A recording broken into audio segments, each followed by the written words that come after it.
चलिए जी, अल्लाह ताला के नाम से स्टार्ट करते हैं। हम today we are talking about media context. This is our second section, section B.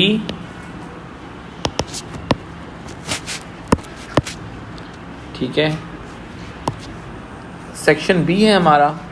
और एग्ज़ाम के हिसाब से अगर हम बात करें तो 25 मार्क्स का क्वेश्चन होगा, यानी कि 50% वेटेज है, यानी कि उतनी ही इंपॉर्टेंस देनी है इसको जितनी हमने मीडिया टेक्स्ट यानी कि टेक्सचुअल एनालिसिस को दी थी। ठीक है, सो अप्रॉक्सीमेट जो टाइम ड्यूरेशन आपको अटेम्प्ट करने के लिए होता है इसके अंदर that is all about 45 minutes and you need to attempt one question out of 2. You are having 2 questions and you need to attempt only 1 question out of it. ठीक है जी, थोड़ा सा डिस्कस करेंगे कौन से क्वेश्चन अटैम्प्ट करने चाहिए हमें और कौन से क्वेश्चन अटैम्प्ट नहीं करने चाहिए। In today's class I would just like to introduce you with the syllabus guideline. ठीक है जी, कि हमारे पास जो सिलेबस गाइडलाइन है वो क्या है इसके हवाले से और कौन कौन से टॉपिक्स हमने कवर अप करने हैं। ठीक है, बड़ी इंपॉर्टेंट क्लास है और इसके अंदर सबसे पहले जो हमें अंडरस्टैंड करने को मौका मिलेगा वो समझना होगा कि देखेंगे थ्योरी ऑफ द मीडिया है। This is all about the theory side of the media. मैं हमेशा कहता हूँ, if you want to be a good producer you need to be a very good theoretical, you need to have a very good theoretical understanding of the media. ठीक है, दुनिया में जितने producers होते हैं उनकी थ्योरेटिकल अंडरस्टैंडिंग बहुत ज़रूरी होती है और बहुत ज़बरदस्त होती है मीडिया के हवाले से। इसमें हम बहुत सारी केस स्टडीज़ को भी डिस्कस करेंगे। ठीक है, अच्छा, इसके अंदर जो मैं आप लोगों से पहले डिस्कस करना चाहूँगा that is all about area of study. हमारी एरिया ऑफ स्टडी जो है इसके अंदर वो है फिल्म। इसका मतलब क्या है? इसका मतलब ये कि हम जितने भी टॉपिक्स पढ़ेंगे आगे वो फिल्म के कॉन्टेक्स्ट में पढ़ेंगे। मीडिया स्टडीज़ एक बहुत ही वास्ट फील्ड है। इसके अंदर आपके पास बहुत सारे एरियाज ऑफ स्टडीज़ होते हैं, लाइक फिल्म होता है, म्यूज़िक होता है, प्रिंट होता है, रेडियो एंड पॉडकास्ट होता है, वीडियो गेम्स होता है। इसमें जो सबसे इनरिच्ड एरिया होता है वो फिल्म होता है। अगर आपने फिल्म कर लिया तो आप किसी भी जॉनरा के अंदर मूवमेंट कर सकते हैं आगे जाके। ठीक है, और इसकी सबसे इंपॉर्टेंट चीज़ ये होती है कि आपको टेक्सचुअल एनालिसिस में बहुत हेल्प मिलती है और याद करने के हवाले से और लर्निंग के हवाले से और एप्लीकेशन के हवाले से फिल्म एक आसान जॉनरा है as compare to other thing. इसकी रेलेवेंसी बहुत ज़्यादा होती है। आपने 90% फिल्म्स देखी हुई होती हैं जिनकी हम बात कर रहे होते हैं। ठीक है, रेडियो पॉडकास्ट डिफ़िकल्ट जॉनरा है, हर कोई हर रीजन की चीज़ें डिफरेंट होती हैं और हम उससे रिलेट नहीं कर पाते। म्यूज़िक एक डिफ़िकल्ट जॉनरा है स्टडी करने के हवाले से थ्योरेटिकली, क्योंकि उसके लेबल्स डिफरेंट होते हैं। वो म्यूज़िक सिर्फ वो नहीं होता जो आपको सामने नज़र आ रहा होता है। इसके अलावा अगर हम बात करें वीडियो गेम्स के हवाले से तो एक स्पेशलाइज्ड एरिया रिक्वायर्ड है उसके लिए। तो हम जिस एरिया ऑफ स्टडी की बात करें that is all about film. Let's talk about the core topics in media context. थोड़ा सा सिलेबस आउटलाइन चेंज हुआ है। आप लोग भी जब आप प्रिपरेशन कर रहे हो तो थोड़ा सा सिलेबस को गो थ्रू कर लीजिएगा, that will be the best thing for you. तो अभी मैं आपको बिल्कुल रीसेंट सिलेबस आउटलाइन के हिसाब से डेवलप करवा रहा हूँ। ठीक है, the first topic number 1,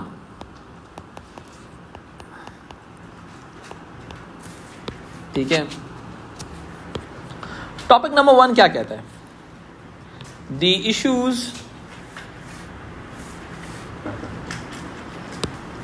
issues raised by media, the issues raised by media, ownership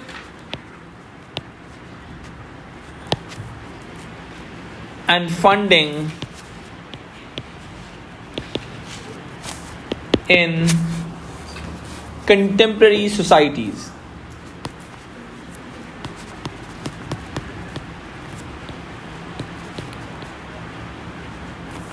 भाई बहुत ही सिंपल सी बात है।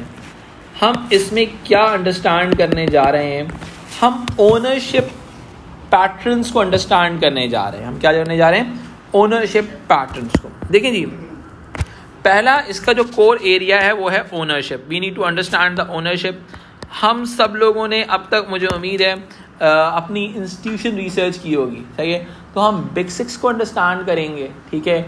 हम जो हैं जो पब्लिक एंटरप्राइज हैं हम उनको अंडरस्टैंड करेंगे कि ओनरशिप के इश्यूज़ क्या होते हैं, सही है। एक इंडिपेंडेंट फिल्म मेकर कौन होता है और एक इंस्टीट्यूशन क्या होता है। इंडिपेंडेंट फिल्म मेकर कौन होता है और इंस्टीट्यूशन क्या होता है। इंडिपेंडेंट फिल्म मेकर का मतलब क्या होता है, जो इंडिपेंडेंटली फिल्म को प्रोड्यूस कर रहा होता है, जो इंडिपेंडेंटली फिल्म को प्रोड्यूस कर रहा होता है, सही है।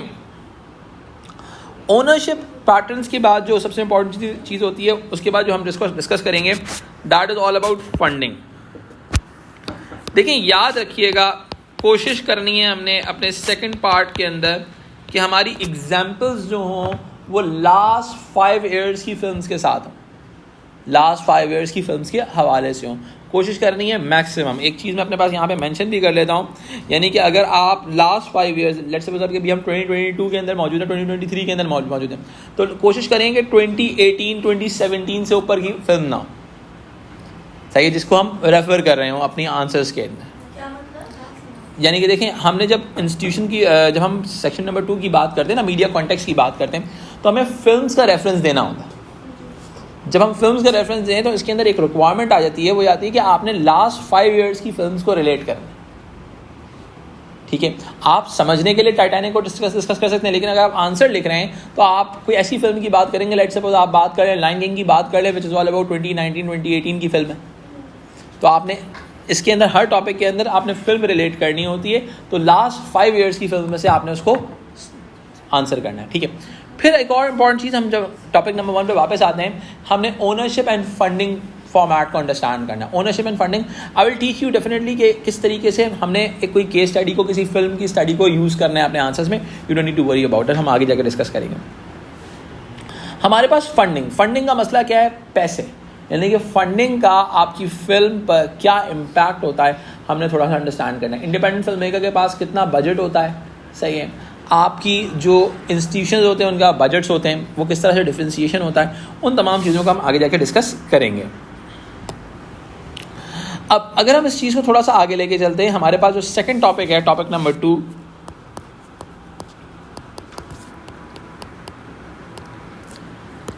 ये बड़ा मज़े का टॉपिक है और ये बड़ा कोई रिलेट करेगा आपको आगे यूनिवर्सिटी लेवल के ऊपर पर्टिकुलरली। टॉपिक का नाम है the importance of cross media convergence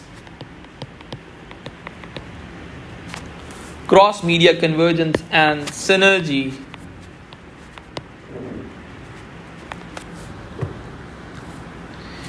in media production, distribution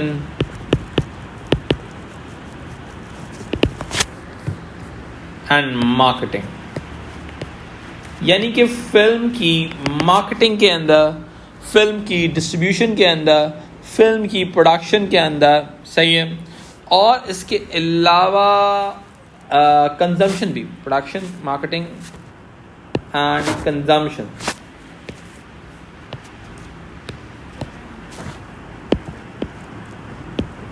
यानी कि हम फिल्म को कंज्यूम कर रहे हैं, ठीक है, उस चीज़ के अंदर भी हमारे इन 2 चीज़ों का क्या रोल होता है। अब ये दोनों चीज़ों को अंडरस्टैंड कर लेते हैं। अच्छा नहीं, पॉइंट ऑफ कंजम्पशन जो है आगे वाले टॉपिक में आता है, पहले वो इसके साथ ही था लेकिन अब इसको अलग कर दिया, आप इसको मार्केटिंग के तौर पे ही काउंट करें, and marketing.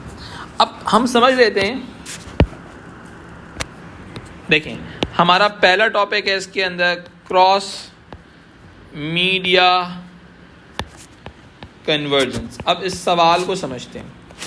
Cross media convergence का मतलब है कि हम use of multiple media platforms, multiple media platforms का मतलब क्या है कि हम मल्टीपल मीडिया, लेट्स सपोज जितनी भी आपकी इंस्टीट्यूशंस है ना, ये सिर्फ एक, हम इनको कॉन्ग्लोमेरेट्स कहते हैं। क्या कहते हैं मेरा बेटा? कॉन्ग्लोमेरेट्स। कॉन्ग्लोमेरेट्स का मतलब इनके बहुत सारे मीडिया बिजनेसेस हैं, सही है। लाइक मैं बहुत सिंपल सी एग्जांपल है, स्काईफॉल है, सही है। स्काईफॉल सोनी का प्रोजेक्ट है, सही है। स्काईफॉल अब वो सोनी टीवी में भी ट्रेलर लगाएगा, वो उसका गेम्स भी बनाएंगे, सही है, वो अपनी म्यूज़िक भी बनाएंगे उस चीज़ का, यानी कि they are using different media platforms to produce a film. And again they are using different media platforms to market a film. सही है. अब सोनी लाइव उनके पास क्या है, OTT प्लेटफॉर्म है. Sony live is OTT platform. सही है. अब वो क्या करेंगे, फिल्म की डिस्ट्रीब्यूशन में क्या करेंगे, वो सिनेमा में भी रिलीज करेंगे, वो अपने OTT प्लेटफॉर्म पे भी रिलीज करेंगे. सही. तो इट्स एन एग्जाम्पल के how they are using cross media convergence for their production of the film, distribution of the film and the marketing of the film. ठीक है. अच्छा, एक और इंपॉर्टेंट चीज है cross media convergence and synergy. Synergy का मतलब क्या होता है, यानी कि आप मल्टीपल यूनिट्स को, मल्टीपल कंपनीज मिलकर एक फिल्म बनाएं, मल्टीपल कंपनीज मिलकर एक फिल्म बनाएं. अब क्या होता है, let suppose independent film producer है ना, इंडिपेंडेंट फिल्म प्रोड्यूसर को उसने फिल्म बना ली, but for the distribution purpose they need some sort of distribution agency for that purpose. यानी कि फिल्म डिस्ट्रीब्यूशन हाउस की ज़रूरत पड़ती है आपको कभी कभी फिल्म बनाने के लिए भी, प्रोडक्शन के लिए भी, डिस्ट्रीब्यूशन के लिए भी एंड मार्केटिंग के लिए. तो भाई ये एक बेसिक सा मैंने आपसे आइडिया डिस्कस किया कि किस तरीके से हमारा सेकंड टॉपिक आगे बढ़ेगा. ठीक है.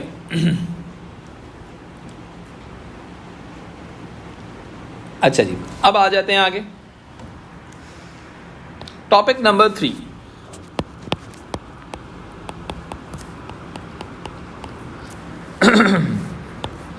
टॉपिक नंबर 3 जो हमारा होगा वो क्या होगा, ये बड़ा मजे का टॉपिक है. The technologies that have been introduced, that have been introduced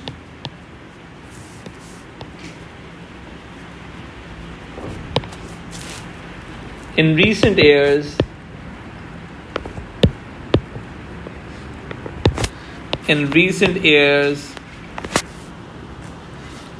at the levels of production, at the levels of production, distribution,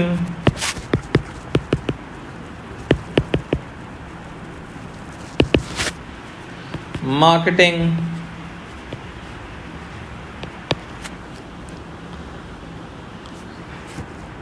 and at the point of consumption.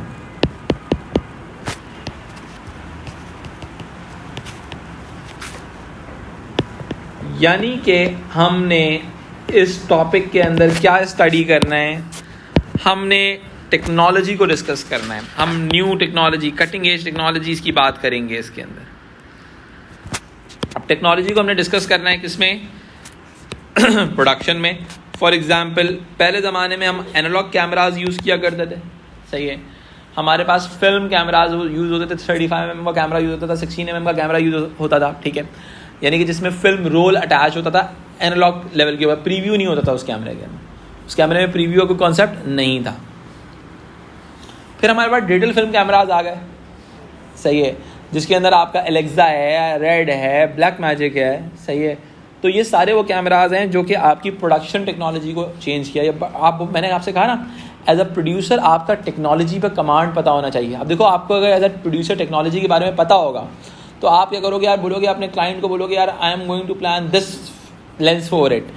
मैं ये लेंस यूज़ करूँगा फिल्म को shoot करने के लिए, मैं ये camera use करूँगा, जिससे क्या होगा, फिल्म का आउटलुक ही चेंज हो जाएगा. I will share some commercial visuals with you. Commercials दिखाऊंगा आपको जिन्होंने टेक्नोलॉजी को ही चेंज कर दिया. एक नूरपुर का कमर्शियल था, स्टिमुलस प्रोडक्शंस ने किया था वो कमर्शियल, जिसके अंदर उन्होंने किस तरह से फूड के शॉट्स लिए थे. ठीक है. वो टेक्नोलॉजी डिफरेंट थी. ठीक है. तो हमारे पास पहले चीज़ आती है प्रोडक्शन, फिर हमारे पास दूसरा एरिया है डिस्ट्रीब्यूशन का, फिर हमारे पास एरिया है मार्केटिंग का. अब मार्केटिंग में भी टेक्नोलॉजी यूज़ हो रही है. और सबसे इम्पॉर्टेंट चीज़ ये है कि आज टेक्नोलॉजी की वजह से कंजम्पशन पे बहुत इम्पैक्ट पड़ा है. आज हम सिनेमा जाने के बजाय घर में बैठ के नेटफ्लिक्स देखते हैं, पॉपकॉर्न बना के. सही है. It means over the period of time, due to technology, the production is changing, the distribution patterns are changing, the consumption patterns are also changing, and marketing patterns also. So in this topic we'll discuss about technology, and then अब हम उसको आगे बढ़ते हैं. हमारा topic number 4 काफ़ी हद तक टॉपिक नंबर 3 के साथ लिंक्ड है.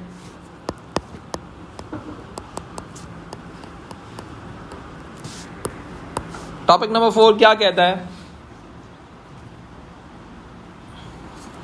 टॉपिक नंबर 4 कहता है द सिग्निफिकेंस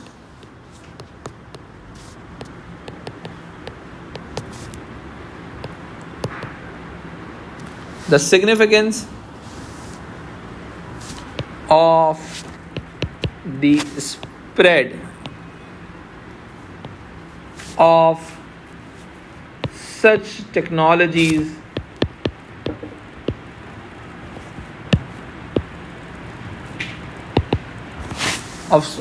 for institutions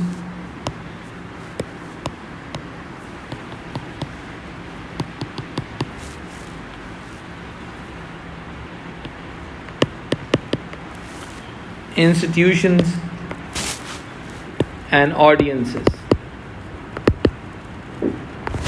ठीक है, यानी कि the significance of the spread of such technologies for institutions and audiences. अब इस बात को समझते हैं. अभी हमने इसमें एक्चुअली इम्पैक्ट की बात करनी है. ठीक है, अब देखो, अब हमने टेक्नोलॉजी को दो लोगों के कॉन्टेक्स्ट में पढ़ना है. टेक्नोलॉजी फॉर इंस्टीट्यूशंस, ठीक है, हम क्या कर रहे हैं? टेक्नोलॉजी फॉर इंस्टीट्यूशंस की बात कर रहे हैं. ठीक है, और फिर हम बात करते हैं टेक्नोलॉजी फॉर ऑडियंसेस, यानी कि टेक्नोलॉजी का ऑडियंस और इंस्टीट्यूशन की रिलेशनशिप पर क्या इम्पैक्ट पड़ा है, हम उसको अंडरस्टैंड करते हैं. सही है, चले जी अब आगे बढ़ते हैं टॉपिक नंबर 5 की तरफ. 6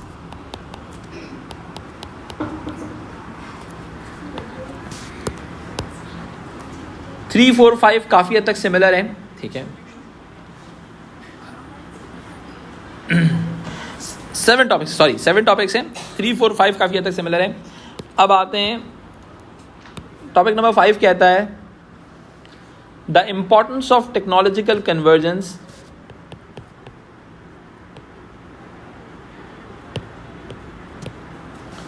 of technological convergence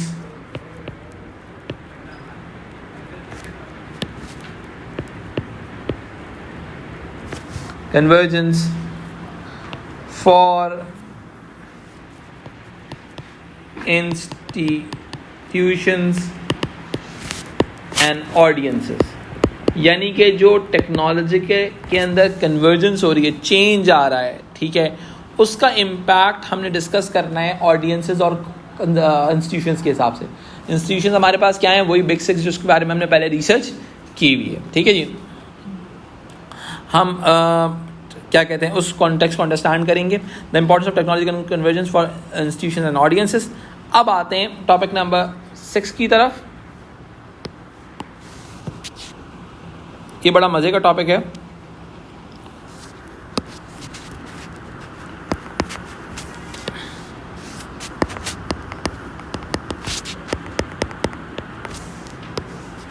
topic number 6 क्या कहता है? टॉपिक नंबर 6 कहता है the issues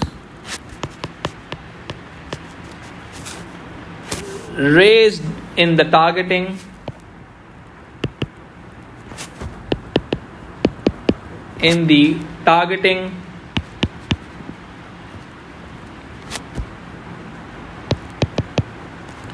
of national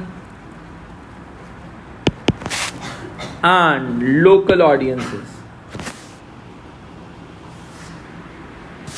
National and local audiences by international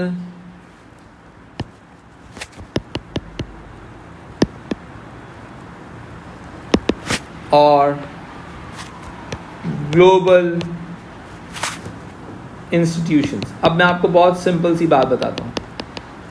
आप देखते हैं 21st सेंचुरी फॉक्स की फिल्म आ रही है, सोनी की फिल्म आ रही है, यूनिवर्सल की आ रही है, डिज्नी मार्वल की आ रही है फिल्म, ठीक है।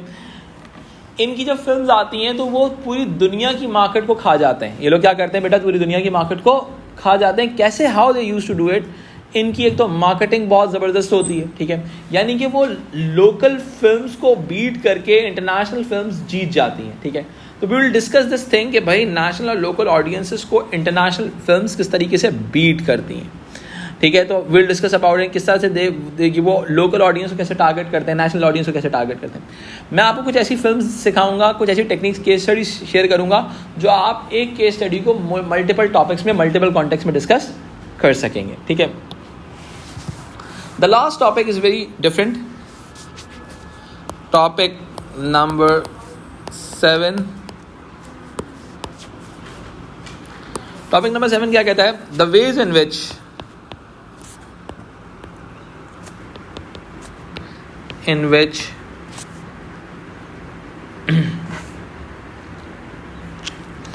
the candidates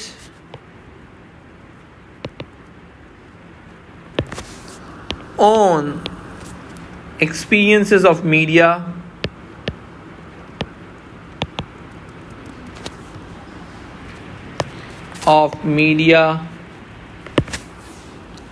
consumption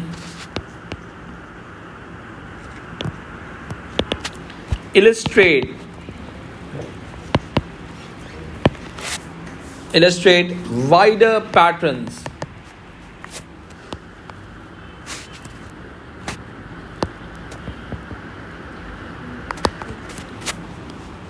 and trends in audience behavior। ये ऑडियंस बिहेवियर का क्वेश्चन है। हम डिस्कस करेंगे सबसे पहले तो ऑडियंस बिहेवियर को, कि ऑडियंस का बिहेवियर क्या होता है।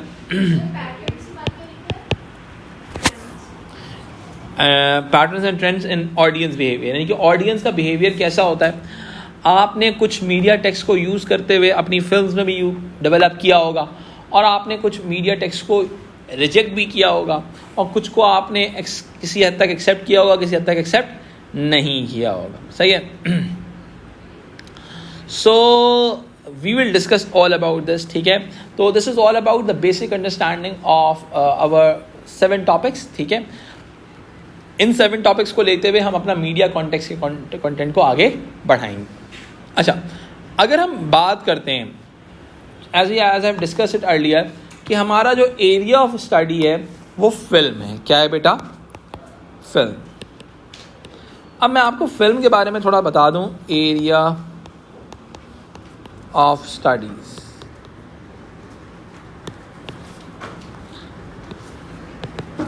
That is film. अब इस फिल्म के अंदर हमने क्या करना होता है, हम एक्चुअली क्या करते हैं, क्या क्या चीज़ों को स्टडी करते हैं। हम सबसे पहले जो डिस्कस करते हैं इसके अंदर, हम स्पेसिफिक फिल्म स्टूडियोज़ को डिस्कस करते हैं, ठीक है। हम डिफरेंट प्रोडक्शन कंपनीज की बात करते हैं। अब इसमें कौन सी प्रोडक्शन कंपनी आती है, बिग 6 आ जाते हैं, यूनिवर्सल, वार्नर ब्रदर्स, सोनी, सही है, आपका डिज्नी, ये सारी प्रोडक्शन कंपनीज को हम डिस्कस करते हैं, ठीक है। हम डिटेल में डिस्कस करेंगे इसको फर्दर। अच्छा, इसके अलावा हम क्या डिस्कस करते हैं, इन पर्टिकुलर कंपनीज का ना एक और चीज़ हम डिस्कस करेंगे, इन पर्टिकुलर कंपनीज का स्टाइल ऑफ प्रोडक्शन। ये लोग प्रोडक्शन कैसे करते हैं। आपने ओपनिंग सीक्वेंस में जब रिसर्च की होगी वो यहाँ पर हेल्प करेगी आपको। ये फिल्म कंपनीज डिस्ट्रीब्यूशन कैसे करते हैं, क्या इनके पास अपने सिनेमाज हैं,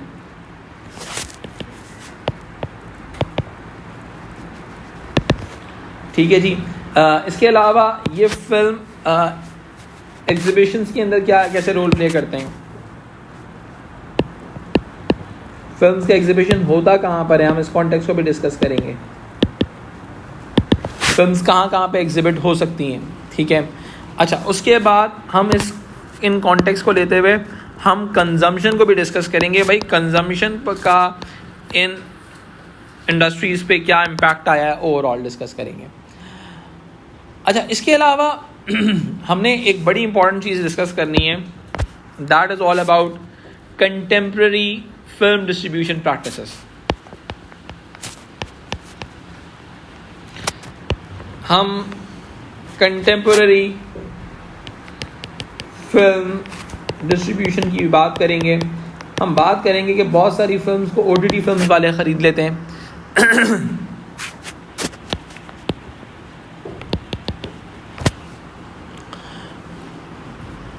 सही है। अब जैसे कि हमारे पास डिजिटल सिनेमाज आ गए हैं आज। पहले सिनेमाज में बड़े बड़े रोल्स लगते थे, ठीक है, DVD है, 3D फिल्म्स हैं, डिजिटल डाउनलोड्स हैं,